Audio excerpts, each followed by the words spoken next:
Adobe லைட்ரூமில் ஒரு project create பண்ணி ஃபோட்டோஸை import எப்படி பண்ணுறதுன்னு இந்த வீடியோவில் பார்க்கலாம். அப்ளிகேஷனில் ஃபைல்னு இருக்கும், ஃபைலில் போய்ட்டு நியூ கட்லாக்னு இருக்கும், நியூ கட்லாக் கொடுத்துட்டு நம்ம டெஸ்க்டாப்பில் அந்த ஃபைலில் வச்சுருக்கனால டெஸ்க்டாப் கிளிக் பண்ணுறோம். டெஸ்க்டாப்பில் போய்ட்டு எந்த ஃபோல்டர் இருக்கோ அந்த ஃபோல்டரில் போய்ட்டு ஒரு நியூ ஃபோல்டர் க்ரியேட் பண்ணுறோம்.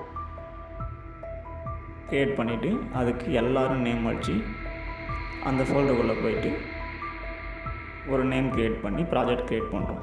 இது வெட்டிங் ஃபோட்டோன்றதுனால வெட்டிங்னு போட்டு க்ரியேட் பண்ணுறோம். க்ரியேட் பண்ணோன்னே பழைய ப்ராஜெக்ட் இருக்கும், அந்த பழைய ப்ராஜெக்டை ஸ்கிப் கொடுத்துட்டேன்.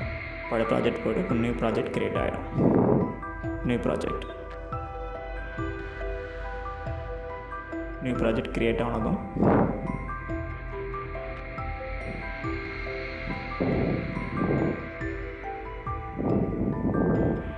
நியூ ப்ராஜெக்ட் க்ரியேட் ஆனதும் இங்கே இம்போர்ட்னு ஒரு ஆப்ஷன் காமிக்கும். அந்த இம்போர்ட் ஆப்ஷனில் போயிட்டு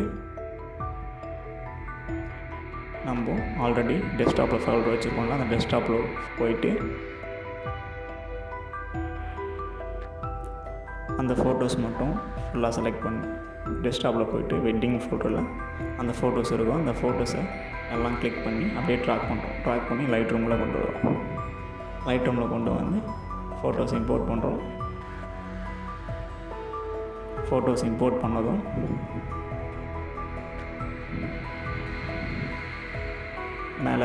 மேலே ஃபெட்சிங் இனிஷியல் ப்ரீவியஸ்னு இருக்கும், அது ஃபுல்லாக கம்ப்ளீட் ஆகணும். அப்படின்னா தான் ஃபோட்டோஸ் ஃபுல்லாக இம்போர்ட் ஆன மாதிரி. ஃபோட்டோஸ் இம்போர்ட் பண்ணுறது எப்படின்றதை இந்த வீடியோவில் தெளிவாக பார்த்துட்டோம். அடுத்த வீடியோவில் ஃபோட்டோஸ் எப்படி டெவலப் பண்ணலான்றதை பார்க்கலாம். தேங்க்யூ.